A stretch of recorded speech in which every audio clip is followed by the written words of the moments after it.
Sveiki, pas mus lankosi estų meksikietis vardu Giuseppe Verdis.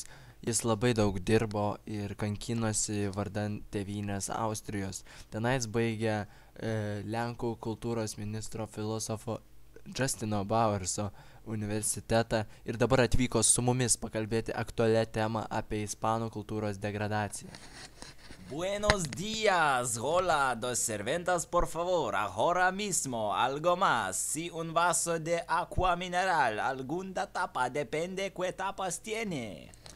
Ponas Giuseppe Verdis norėjo pasakyti, kad Lietuvos išprusimas yra pernelyg didelis, kad jis viršyje tiek Maskvos, tiek Lenkijos ordino pajėgas pasiųstas į NATO režimo stiprinimu.